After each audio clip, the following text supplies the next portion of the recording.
we have some unfinished business to attend to. Not what you're thinking, of course, but people who were talking about, a lot of people were talking about me this past week, and one person in particular I think we need to respond to directly, Mr. Pat McAfee. That's his name, right? Pat McAfee? That's his name, yeah. I never actually heard of him, but I went and looked at what he had to say about Grant on, what would you call it, his broadcast? I don't know what it is, Iggy, what he does. Yeah, it's like what I do. Okay. Yeah. So one thing about, he was very anti-Grant, and he was all worked up. So he called Grant a rat bastard. And to me, that was pretty much the high point of my week. Yeah, it was the best part of the show for sure. It was fantastic. He called you a rat bastard. So if we could spend a few moments on the phrase rat bastard. First of all, I don't think any more people call people rat bastards. I haven't heard it in a long time. Haven't heard Throwback. it. Yeah. I want to give McAfee props for going back in the linguistic history. I've had to say film, because Jimmy Cagney would call people, you dirty rat.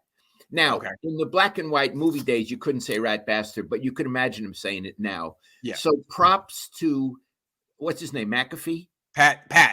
Props to Pat for going back and coming back to rat bastard. That was great. What does rat bastard mean? I'm not sure, but it gets me going. I really like it. It's like he could have just called me a bastard, or he could have just called me a rat. But together, somehow it's worse. And I don't really know. It's like I'm a rat who also doesn't have, like, I'm a rat, and my rat father doesn't want to be around me. So I'm a rat bastard. That's low. I guess that's the lowest thing you could be.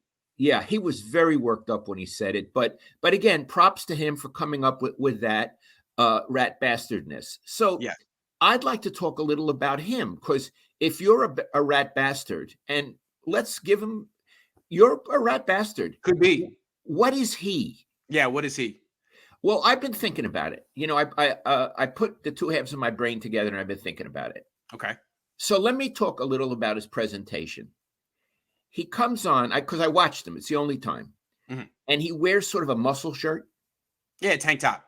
A tank top, so you can see his arms and stuff. Right. Which aren't actually all that developed, you know.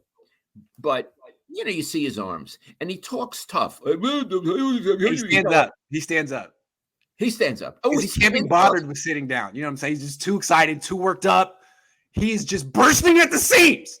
So he's got to be standing. Yeah, it's great. I love that. So what I want to say is, you know, I want to say he's a tough guy. You're a rat bastard, and he's a tough guy, but he's a tough guy in a particular way. Yeah. I don't think he's really a tough guy, because he used to be a kicker. And, you know, Iggy, in the locker room, the kickers sort of sit on their own. They're not, it's not like they're hanging around with the other players, right?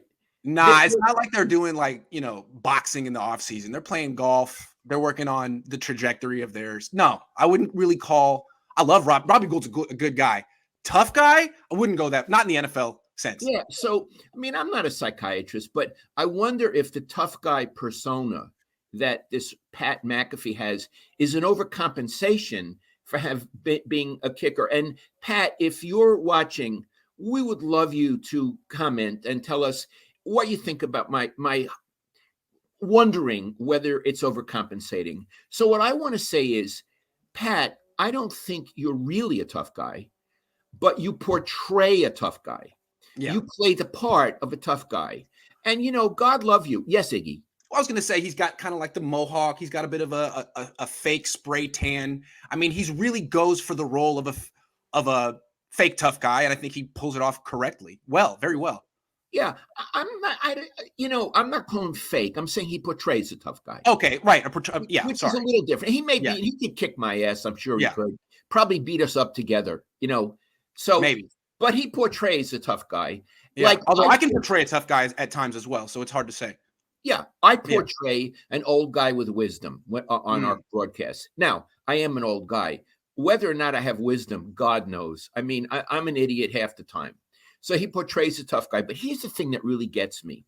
I went on Wikipedia and read about this Pat guy. Yeah. And unless they have their entry wrong, they say that he announces pro wrestling. I think that's right. I think that's right. He's a Okay. crossover. So Yeah, now look, I know about pro wrestling. Those are guys who portray being tough guys. that's true. Yeah, I mean, to me, pro wrestling is a performance as Right. opposed as opposed to like UFC. And the best part of WWE is when they get in the ring and yell at each other, not the actual wrestling. It's when they That's right. talk and the They yell at each personalities that other. they have. Are you Like kidding? Yeah, maybe they called each other a rat bastard. maybe. Maybe he got that from WWE, Vince McMahon. It could Possible. be. So here's Possible. the thing about Pat. And Pat, I hope you're listening, or Yes. one of your minions is and taking notes. You are in the position of a guy who portrays being a tough guy, who announces about people who portray being tough guys. So you're way into that. And again, I really want to praise you. You found a niche. I think it's very interesting that you portray being a tough guy. And I'm pretty much done with Pat. You have something to say, Guy? Yeah, I want because you've said what you think of him. I haven't said what I think yet. He called me a name. He called me a rat bastard, and I love it. I thought it was a 10 out of 10 on the creativity scale. I got one for him. What I think of Pat, if I had to sum him up in a name, I would call him a mouth breather.